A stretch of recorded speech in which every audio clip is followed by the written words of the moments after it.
Ah, the rat!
And I'm at the hour. So, hello everyone, and welcome back. So as always, my name is SkitterSkreetch. You can call me Skitter. and I will be once again reading some books for you tonight. Yeah, run down the list. No new followers, no badges today, and no new books in the library. So, the only thing I've got to do, on account of my basic things, is congratulate Abbe for achieving another first. Which is good you did it, man. You're almost getting caught up to by the entire rest of the community. Ooh. Ooh, I appear to have moved into the void. I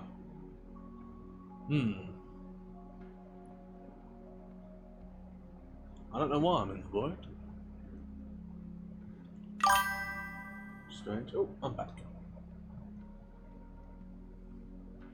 I don't know. Magic is weird, you know? Sometimes things just happen. You're just walking along, you're in the void. Couldn't tell you. But yeah.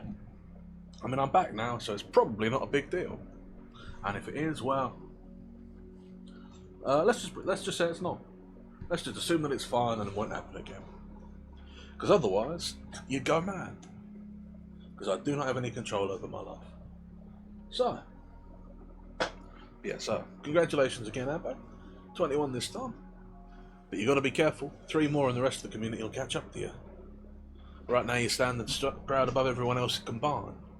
But pretty soon you'll only be standing above everyone else individually. Won't that be an end of an era?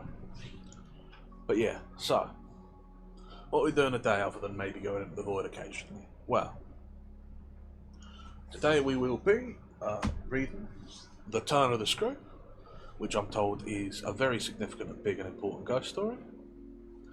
So we'll be checking that out. But first, as is our, I guess, new sort of habit, we'll be doing a little bit of poetry. Carrying on, I think, with the James Joyce we had. Oh, this wasn't the stream I meant to go to, but you know what? Why not? Let's do a little bit of poetry up here for a change. Taking the scenery. So let me just move the mic around real quick, and we'll start with that.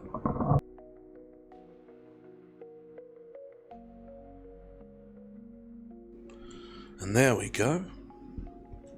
So, as I mentioned, we'll be carrying on with the poetic works of James Joyce. Specifically, we'll be carrying on with his chamber music from the place we left off last time, which was, we just finished number 25. So, if you'll allow me, 26th. Thou leanest to the shell of night, dear lady, a divining ear in that soft joining of delight. What sound hath made thy heart to fear? Seemed it of rivers rushing forth from the grey deserts of the north. That mood of thine, O timorous, is his if thou but scan it well. Who a mad tale bequeathed to us, at ghosting hour conjurable, and all for some strange name he read, in purchase or in Holinshed. 27. Though I thy Mithridates were, famed to defy the poisoned dart, yet must thou fold me unawares to know the raptures of thy heart, and I but render and confess the malice of thy tenderness. For elegant and antique phrase, dearest, my lips wax all too wise, nor have I known a love whose praise our piping poets solemnize. Neither a love where may not be ever so little falsity. 28. Gentle lady, do not sing sad songs about the end of love. Lay aside sadness and sing how love that passes is enough. Sing about the long deep sleep of lovers that are dead, and how in the grave all love shall sleep.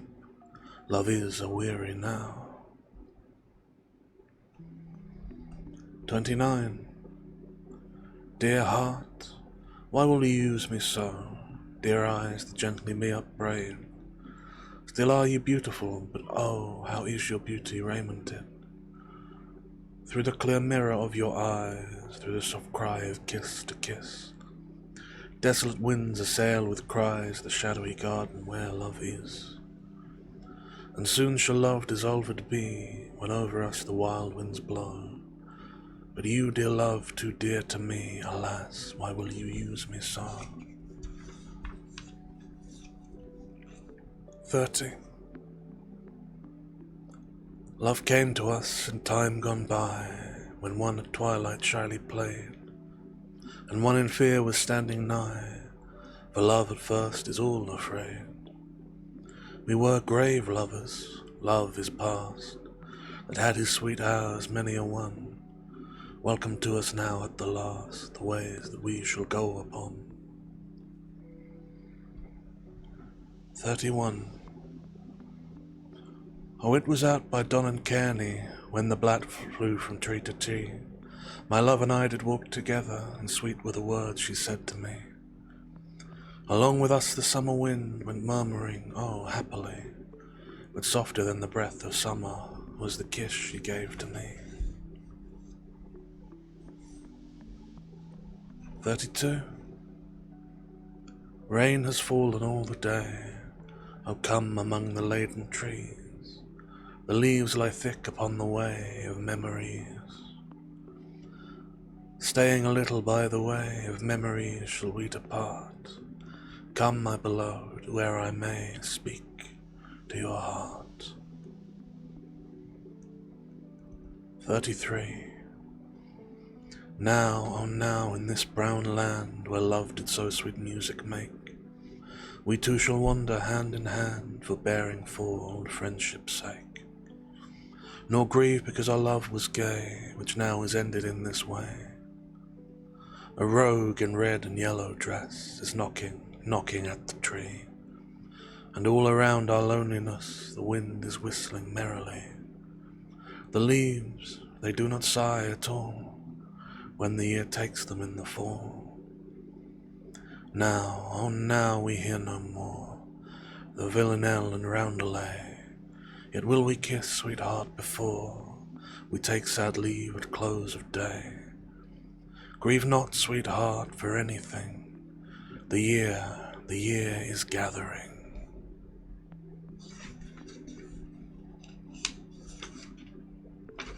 "34. Sleep now, oh you unquiet heart.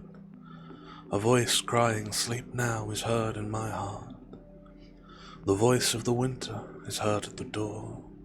Oh, sleep, for the winter is crying sleep no more. My kiss will give peace now, and quiet to your heart. Sleep on in peace now, oh you unquiet heart."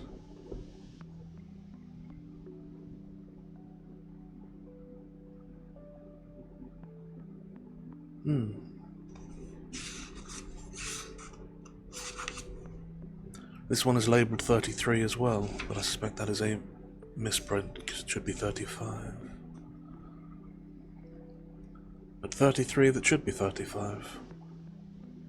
All day I hear the noise of waters, making moan, sad as the seabird is when going forth alone.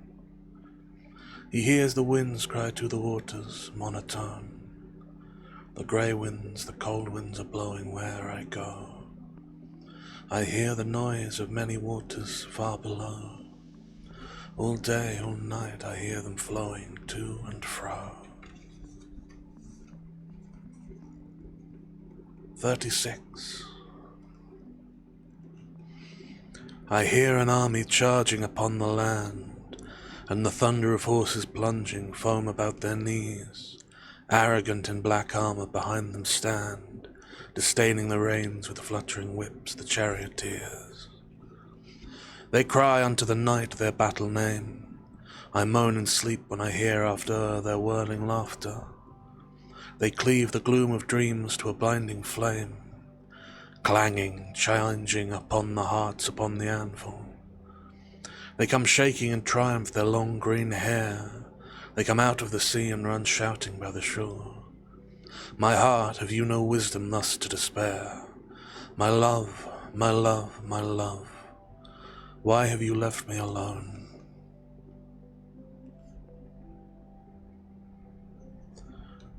And that's the last of James Joyce's chamber music poems.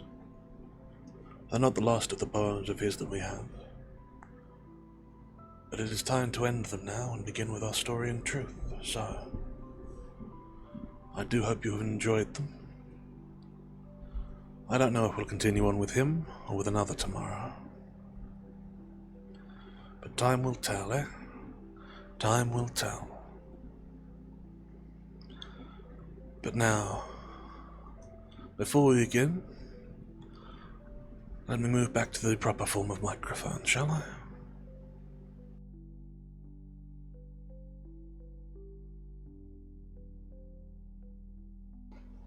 And there we are, right.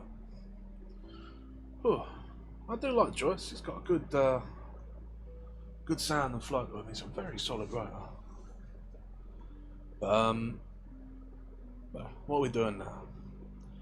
Right, so yeah, we've done a fair bit of James. Well, a fair bit of a couple of Jameses actually. But like I said, today we're going to be doing the Turn of the Screw, which is a fairly long piece. I don't know if we'll get through it all in one sitting, but I will try.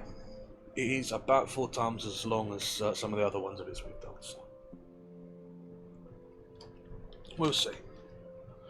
We're looking at least probably 4 hours though, and then if it goes much longer than that, we might have to call it before the end, but we'll see how we do.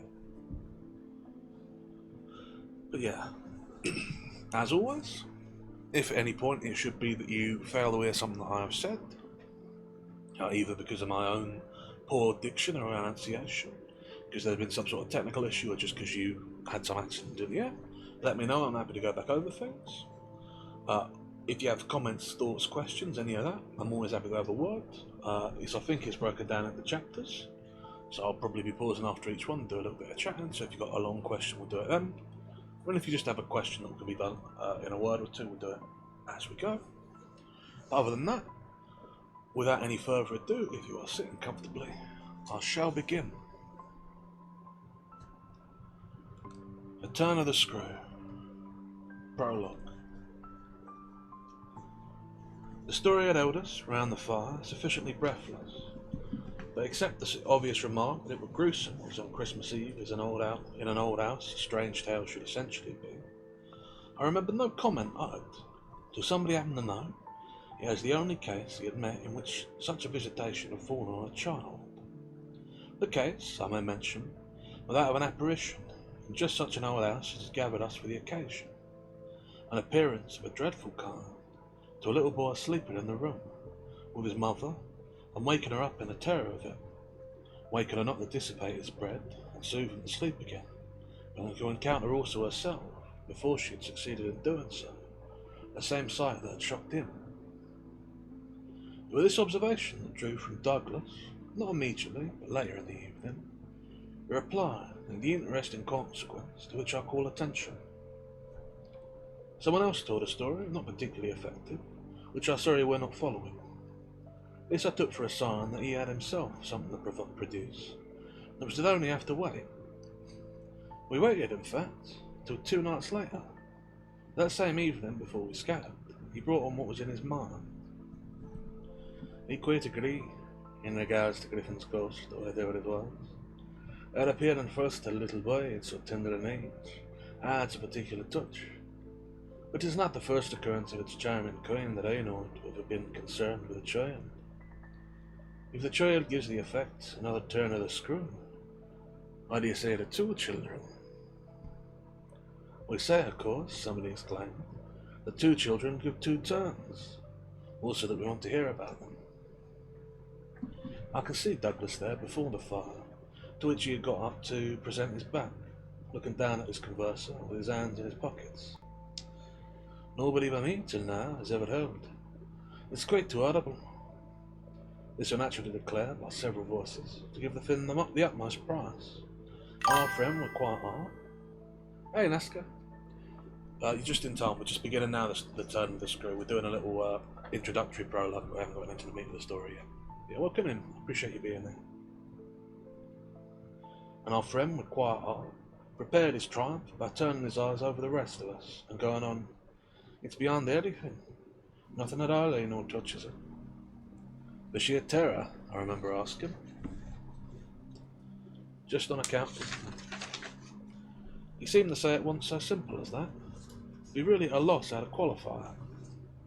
He passed his hands over his eyes, made a little wincing grimace. For dreadfulness, dreadfulness. Oh, how delicious, cried one of the women. He took no notice of her. He looked at me, as if, instead of me, he saw what he spoke of. A general uncanny ugliness and heartache, pain. Well then, I said, just sit right down and begin. He turned round to the fire, gave a kick to a log, watched it an instant. Then as he faced us again, it can't begin. As she left to send to town. There are unanimous groans, much reproach, after which, in his preoccupied way, he explained, the sturdy's living, it's in a locked drawer, hasn't been out for years. He could write to me, man, and enclose the key, and send down the packet as he finds it. A word to me in particular he appeared to propound this, appeared almost to appeal for aid, not to hesitate. He had broken a fitness of ice, the formation of many a winter. He had his reasons for a long silence. The others resented postponement, but it was just his scruple that charmed me. I adjusted him to write by the first post, and to agree with us for an early hearing. Then I asked him if the experience in question had been his own. To this his answer was prompted, "Oh, thank God, no." "Is the record yours? You took the thing down?" "Nothing but the impression I took that here," he tapped his arm. "You ne'er lost it?" "Then your manuscript. He's an old faded ink, and in the most beautiful hand."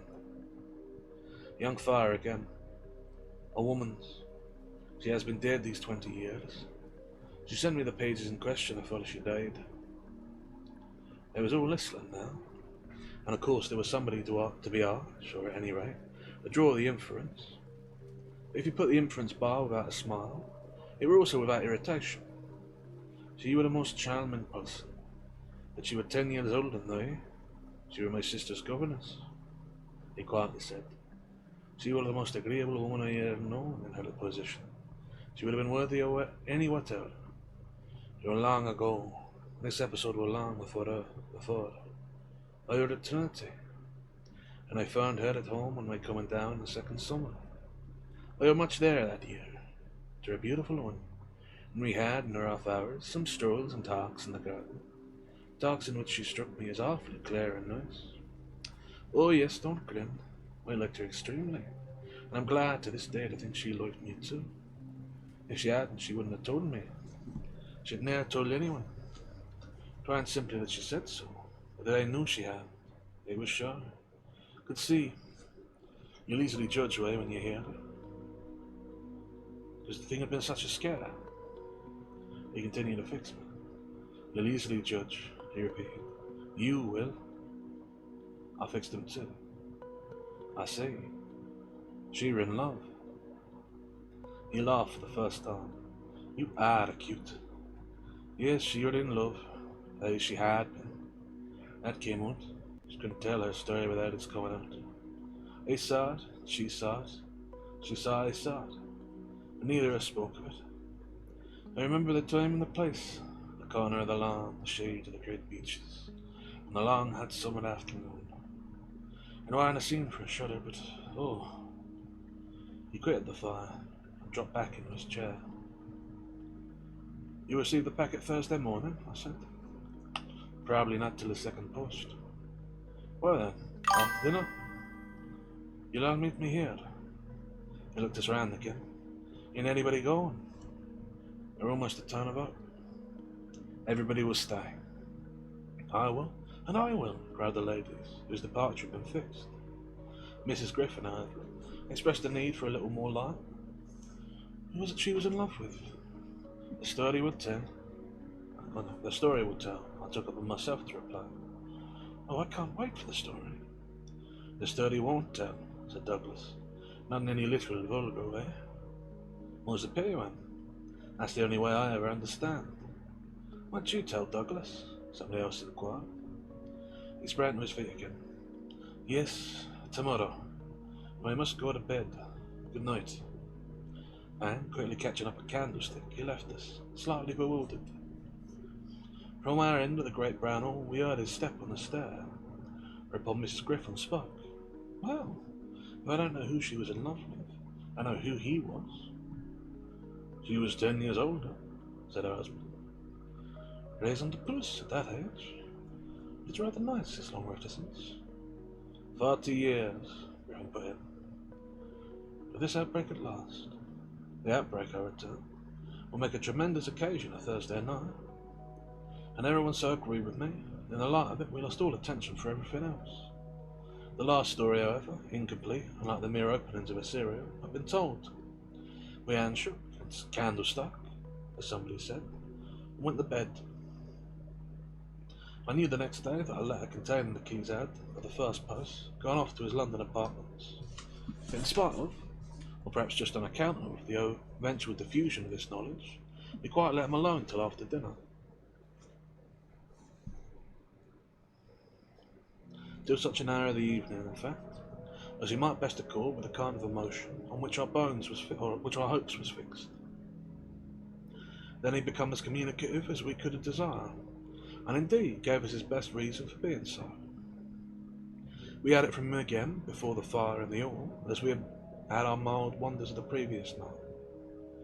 It appeared that the narrative he had promised to read us really required for a proper intelligence a few words of prologue. Let me say here distinctly, to have done with it, that this narrative, from an exact transcript of my own made much later, is what I shall precisely give. Poor Douglas, before his death, when it were in sight, committed to me the manuscript that reached him on the third of these days, and that, on the same spot, with immense effect, he began to read to our hushed little circle on the night of the 4th. The departing ladies who had said they would stay didn't, of course, thank heaven, stay.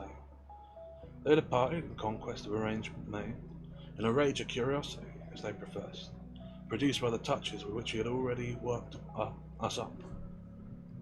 That only made his little final auditory more compact and select, kept it round the arse, subject to a common frill. The first of these touches conveyed that the written statement took up the date at a point after it had, in manners, begun. The fact to be in possession of was therefore that his friend, the youngest of several daughters of a pure country parson, had, at the age of 20, and taken service for the first time in the schoolroom, come up to London, in trepidation, to answer in person an advertisement that had already placed her in a brief correspondence with the advertiser. This person proved, on her presenting herself for judgment at a house in Harley Street, impressed her as vast as imposing. This prospective patron proved a gentleman, a bachelor in the prime of life. Such a figure had never risen, save in a dream or an old novel, before a flight anxious girl out of an Hampshire vicarage. One could easily fix its type. It never happily dies out. He was handsome and bold and pleasant, offhand and gay and kind. He struck her, inevitably, as gallant and splendid. But what took her most of all, and gave her the courage she afterwards showed, was that he put the whole thing to her as a favour, an obligation he should gratefully incur. She figured him as rich, as fearfully extravagant, saw him all in the glow of our fashion, of good looks, of expensive habits, of charming ways with women. He had for his town residence a big house filled with the spoils of travel and the trophies of the chase. But it was to his country home, to an old family place in Essex, that he wished her immediately to proceed. He had been left, by the death of their parents at India, guardian to a small nephew and a small niece, children of a younger, a military brother, whom he had lost 2 years before. These children was, by the strangest of chances for a man in his position, a lone man without the right sort of experience or a grain of patience, very heavy on his hands. It had all been a great worry, and, on his own part doubtless, a series of blunders, but he immediately pitied the poor chicks, and had done all he could, and in particular sent them down to his other house, the proper place for them being, of course, the country, and kept them there from the first, with the best people he could find to look after them, parting even with his own servants to wait on them, and going down himself, whene'er he might, to see how they was doing. An awkward thing was that they had practically no other relations, and his own affairs took up all his time. He put them in possession of Blah, which was healthy and secure, and placed at the head of their little establishment, but below stairs only, an excellent woman, Mrs. Gross, whom he was sure his visitor would like, and who had formerly been maid to his mother.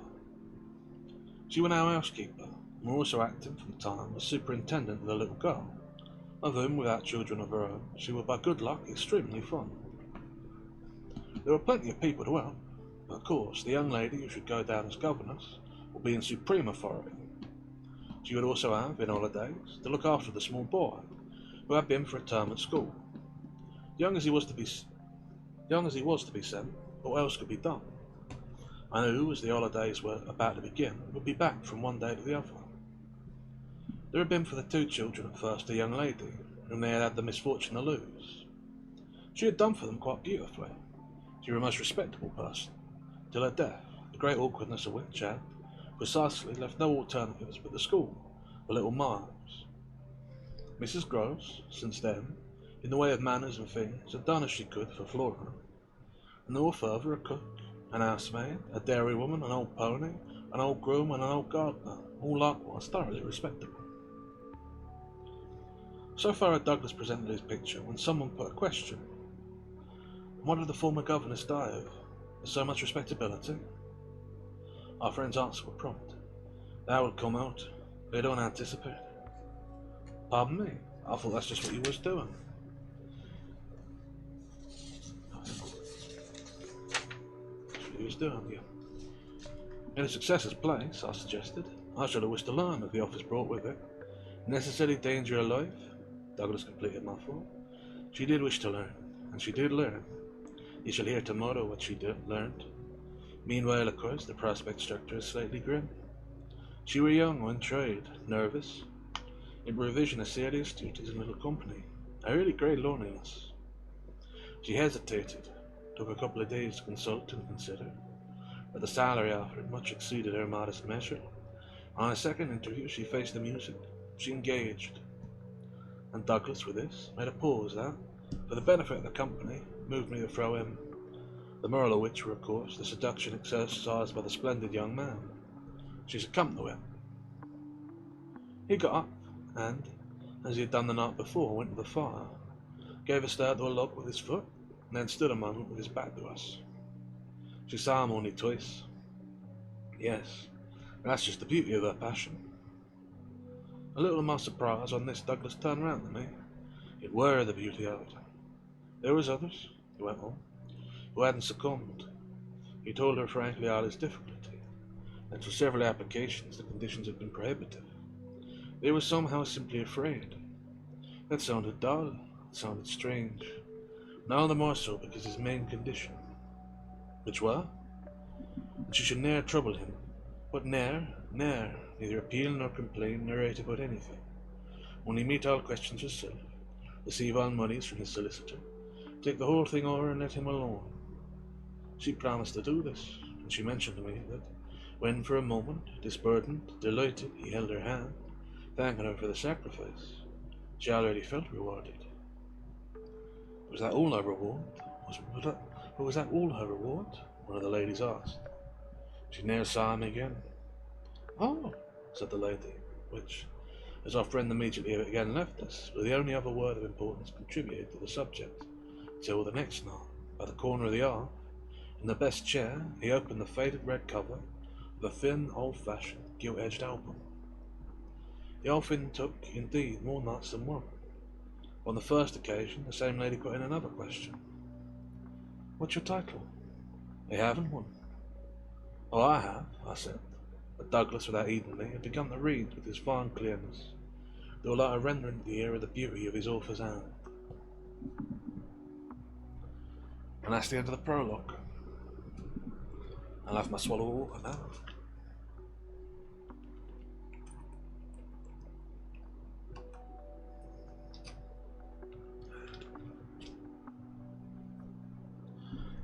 I've got to say, I do like this introduction. There's not too much to it. It sort of sets up, obviously, the story itself and gives us this sort of grounding. But I always love the idea that a ghost story is, like, is an oral, like, tradition, right? It's something that people are actually telling. It feels like it grounds it more, gives it more legitimacy. You know what I mean? It feels more real than something that's printed in a book, or is written to be printed in a book either. Just, something that people are telling. recounting round the fire, even though in this case it is something that's already printed in a book. I don't know. There's something proper about the telling of ghost stories rather than the writing and listening and reading. Still, maybe I'm biased given that I tell stories for a living. Maybe just. At any rate, let's be on with it, shall we? Chapter 1. I remember the whole beginning as a succession of flights and drops, a little seesaw and the right throbs and the wrong. After rising in town, the meters appeared. I had at all events a couple of very bad days. Let all my doubts bristle again. Felt indeed sure I had made a mistake. In this state of mind, I spent some of the long hours of bumping a swinging coach that carried me to the stopping place, at which I would have been met by a vehicle from the house. This convenience, I was told, had been ordered, and I found towards the close of the June afternoon a commodious flyer waiting for me.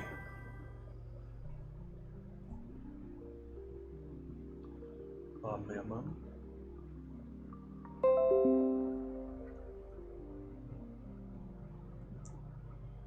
A commodious flyer waiting for me. Driving at that hour on a lovely day to a country the summer sweetness of which served as a friendly welcome, my fortitude revived, and, as we turned into the avenue, took a flight that would probably be a proof of the point to which it had sunk. I suppose I had expected, or had dreaded something so dreary, that what greeted me were a good surprise. I remember, as a thoroughly pleasant impression, the broad, clear front, its open windows and fresh curtains, and the pair of maids looking out. I remember the lawn, and the bright flowers, and the crunch of my wheels on the gravel, and the clustered treetops over which the rooks circled and cawed in the golden sky. The scene had a greatness that made it different affair from my own scant home, and there immediately appeared at the door, with a little girl in her hand, a civil person, who dropped me as decent a curtsy as if I had been the mistress of a distinguished visitor. I had received an artly street, a narrower notion of the place, and that, as I recalled it, made me think the proprietor was still more of a gentleman, suggested that what I would enjoy might be a matter beyond his promise. I had no drop again till the next day, for I would carry triumphantly through the following hours of my own introduction to the younger of my pupils. The little girl who accompanied Mrs. Green affected me on the spot as a creature too charming not to make it a great fortune to have to do with her. She was the most beautiful child I had ever seen, and I afterwards wondered why my employer hadn't made more of a point of me of this. I slept little that night. I was too much excited, and this astonished me too, I recollect. Remain with me, adding my sense of the liberality with which I was treated. The large, impressive room, one of the best in the house. The great state bed, as I almost felt it. The figurehead, the figured full curtains, the long glasses in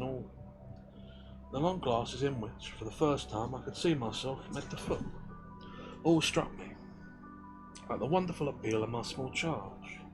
There's so many things thrown in. They were thrown in as well from the first moment that I should get on with Mrs. Cross, in relation over which, on my way in the coach, I fear I had rather brooded. The one appearance, indeed, that in this early outlook made me shrink again, that of her being so inordinately glad to see me. I felt within half an hour that she was so glad, stout, simple, plain, clean, wholesome woman, as to be positively on her guard against showing it too much. I wondered even then a little why she should wish not to show it, and that with reflection, with suspicion, might of course have made me uneasy. But it were a comfort that there could be no uneasiness in connection with anything so beatific as the radiant image of my little girl, the vision whose used angelic beauty had probably more than anything else to do with the restlessness that, before morning, made me several times rise and wander about my room, to take in the old picture in prospect, to watch from my open window the faint summer dawn, to look at such stretches of the rest of the house as I could catch, and to listen while in the fading dusk the first birds began to twitter, for the possible recurrence a sound or two, less natural and not without, but within, than I had fancied I heard. There had been a moment when I believed I recognised, faint and far, the cry of a child. There had been another when I found myself just consciously staring, as at the passage before my door, of a light footstep. These fancies were not marked enough to be thrown off, and it is only in the light, or the gloom I should rather say, of other and subsequent matters that may now come back to me. To watch, teach, form little Flora would too evidently be the making of a happy and a useful life. It had been agreed between us downstairs that after the first occasion I should have her as a matter of course, at night, a small white bed being already arranged therein in my room. What I had undertaken with the old care of her, and she had remained just as this last time with Mrs. Gross, only as an effect of our consideration for my inevitable strangeness and her natural timidity. In spite of this timidity, which the child herself, in the oddest way in the world, had been perfectly frank and brave about, allowing it without a sign of uncomfortable consciousness, with the deep, sweet serenity indeed of one of Raphael's early infants, to be discussed, to be imputed to her, and to determine us, I felt quite sure she would presently like me.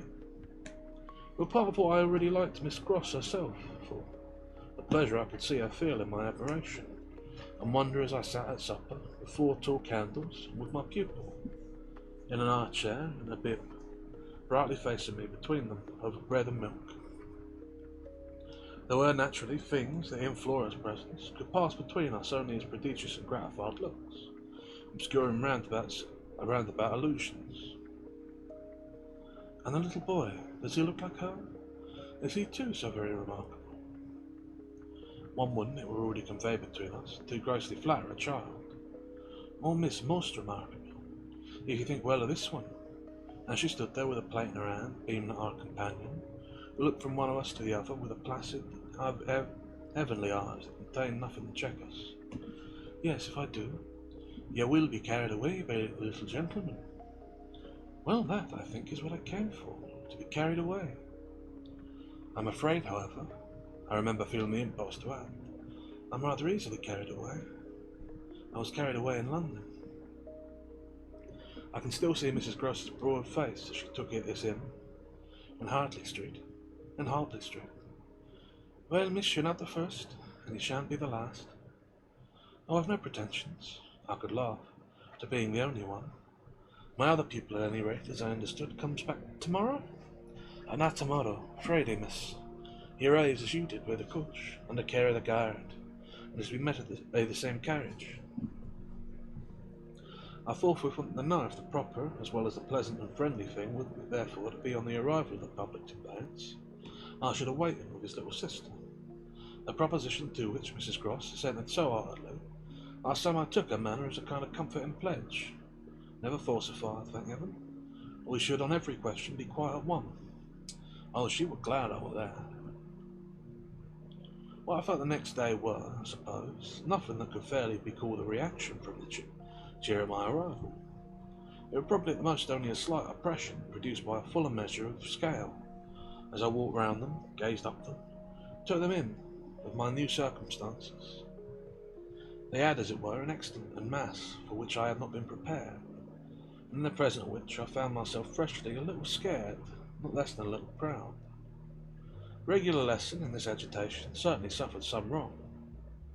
I reflected that my first duty were, by the gentlest arts I could contrive, to win the child into the sense of knowing me. I spent the day with her out of doors. I arranged with her, to her great satisfaction, that it should be she only, who might show me the place. She showed it step by step, and room by room, and secret by secret, with droll, delightful, childish talk about it, with the result, in half an hour, of our becoming tremendous friends. Young as she were, I was struck, throughout our little tour, with her confidence and courage, with the way in empty chambers and dull corridors, on crooked staircases that made me pause, and even on the summit of an old maculated square tower that made me dizzy. Her morning music, her disposition to tell me so many more things than she asked, rang out and led me on. I have not seen Blas since the day I left it, and I dare say that to my present older and more informed eyes it would shine a very reduced importance. But as my little conductress, with her hair of gold and her frock of blue, danced before me round corners and pattered down passages, I had the view of a castle romance inhabited by rosy sprite, such a place that would somehow, for diversion of the young idea, take all colour out of storybooks and fairy tales. Wanted just a storybook over which I had fallen a doze and a dream. No, it were a big, ugly, antique, but convenient house, embodying in a few features of a building still older, half displaced and half utilised, in which I had the fancy of our being almost as lost as an handful of passengers in a great drifting ship. Well, I was strangely at the helm.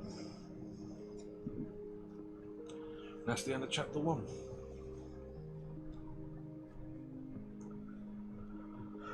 Whew, Lord have mercy. I was stumbling a little over that one. There's something a little bit trippy about this text. Yeah, let me have my drink of water.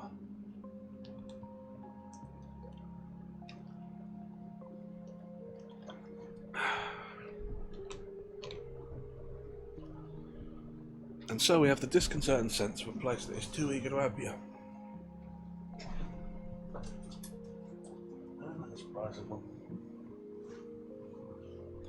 A place to which one is welcomed so eagerly that it becomes itself a little disconcerting, almost off-putting. A place that is too nice. There's something to that. It's hard to say exactly what.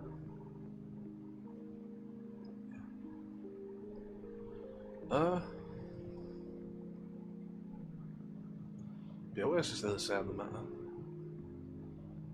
I don't think too much. I don't think too much really to say.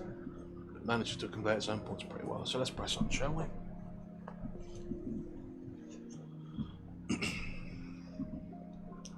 Chapter 2. This came over to me when, 2 days later, I drove over with Flora to meet as Mrs. Gross said, a little gentleman.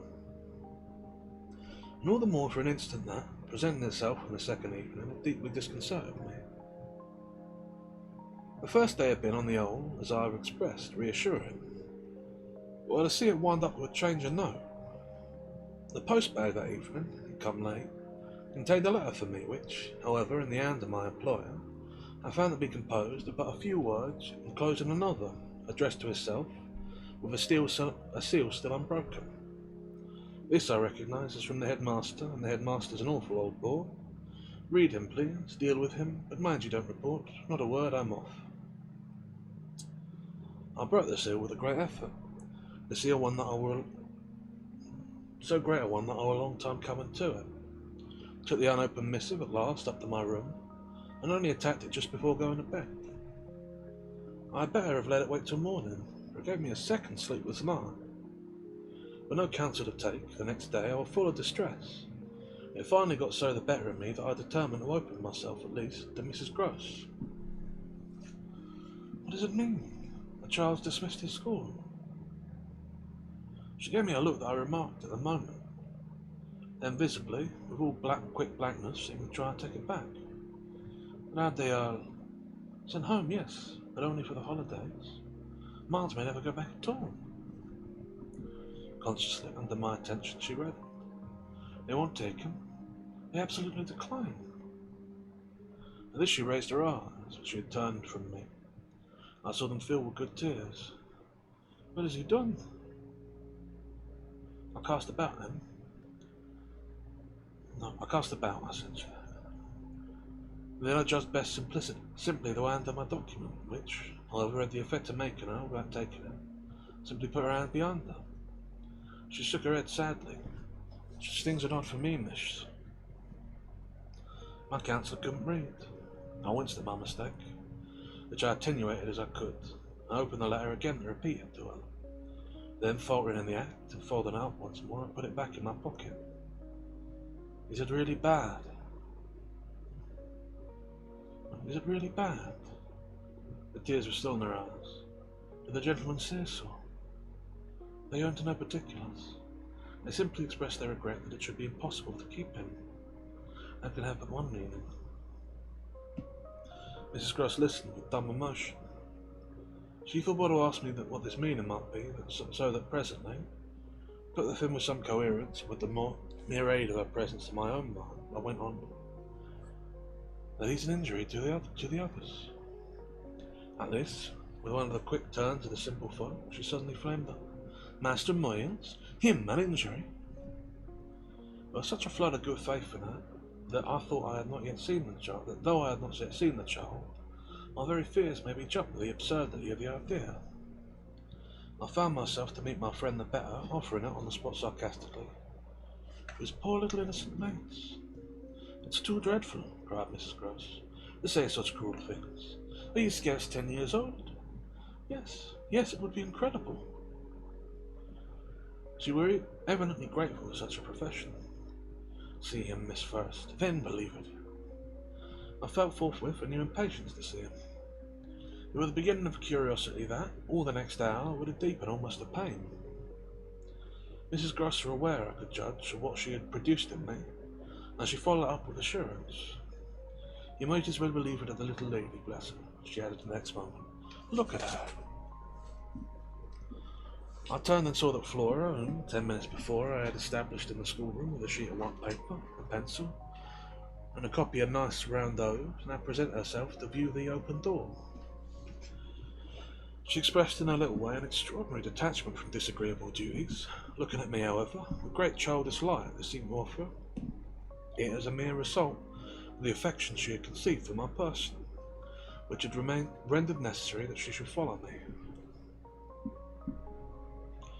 I needed nothing more than this to feel the full force of Mrs. Gross's comparison, and, catching my pupil in my arms, covering her with kisses, in which there were a sob of astonishment. Nonetheless, the rest of the day I watched for further occasion to approach my colleague, especially as, towards evening, I began to fancy she rather sought to avoid me. I overtook her, I remember, on the staircase. We went down together, and at the bottom I detained her, holding her there with an hand on her arm. I take what you said to me at noon as a declaration that you've never known him to be bad. She threw back her head. She had clearly by this time, and very honestly, adopted an attitude. Oh, never known him. I don't pretend that. I were upset again. Then you have known him? Yes, indeed, miss, thanks God. On reflection, I accepted this. You mean that a boy who never is no boy for me? I held it tighter. You like them with the spirit to be naughty. And keeping the pace with her answer, so do I briefly brought out. But not to the degree to contaminate. My big word left her at a loss. I explained it. To corrupt. She started, taking my meaning in, but produced in her an odd laugh. Are you afraid he'd corrupt you? She put the question with such a fine, bold humour that with a laugh, a little silly doubts, to match her own, I gave way for the time, the apprehension of ridicule. But the next day, as the hour for my drive approached, I cropped up at another place. What was the lady who was here before? The last governess. She were also young and pretty. Almost as pretty, Mrs. Even you. And I hope her youth and beauty helped her, I recollect, thrown off. He seems to like us young and pretty. Well, he did, Mrs. Gross assented. But the way he looked everyone. She'd no sooner spoken, indeed, than she caught herself up. I mean, that's his way, the master. I was struck. But of whom did you speak first? She looked blank, as she coloured. Were you of him? Of the master? Of who else? There obviously no one else that the next moment I had lost my impression that Reverend Exton said more than she meant. I merely asked what I wanted to know. Did she see anything in the boy? At one rate, she never told me so. I had a scruple, but I overcome it. Was she careful, particular? Mrs. Gross appeared to try to be conscientious. About some things, yes, but not about all. And again she considered. Well, miss, she's gone. I won't tell tales. I can't understand your feeling. Sorry about that. I can't understand your feelings, I hastened to reply. I thought after an instant, opposed to this concession he pursued. Did she die here? No, she went off. I don't know what there was in this brevity and Miss Grocer's that struck me as ambiguous. My daughter die? Mrs. Gross looked straight out the window. I felt that, apathetically, I had a right to know what a young person engaged with Blah were expected to do. She was taken ill, you mean, and went home? She was not taken ill so far as appeared in this house. She left it at the end of the year to go home, as she said, for a short holiday, which the time she had put in certainly given her a right.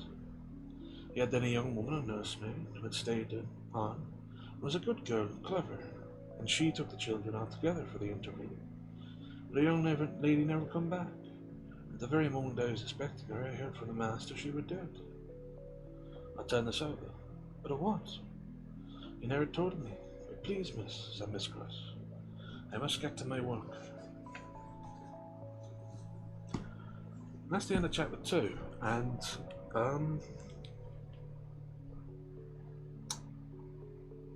my head's doing me here. Oof.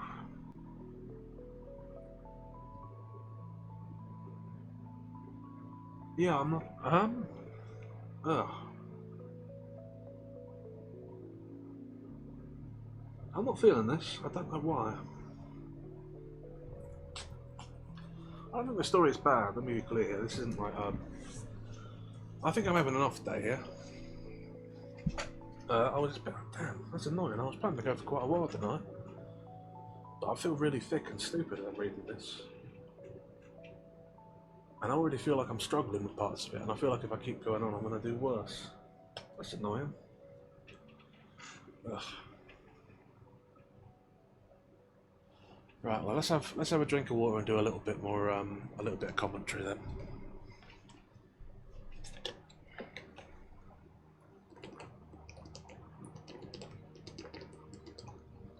Right then. So what's there to say then about this chapter? Obviously, you have a pretty quick and immediate twist. The young man has been kicked out of his school. That's a sign that something's wrong. And there seems to be some secrets being kept about the last governess. There's distinctly some interpersonal stuff going on. I feel like I'm not picking up on. Like I say, I feel like there are layers to this that I'm not grabbing. I'm not getting. Yeah. And I feel like I'm not being able to think about it properly, which is annoying because it feels like a story that needs a lot of thought. Damn, this is coming out of nowhere. I was doing fine earlier. That's annoying. Yeah, I think I'm going to call it early tonight. I'm afraid.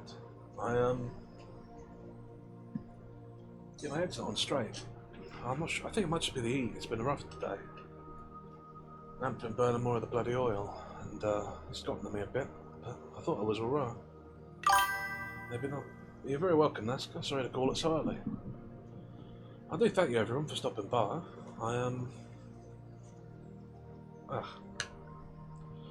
Yeah. We'll pick up with this again on a better day. I'll pick a day when I'm feeling properly clear for it, I think. But damn, I really had hoped to go along tonight. Ugh. But yeah, thank you everyone for stopping by. I do very much appreciate it.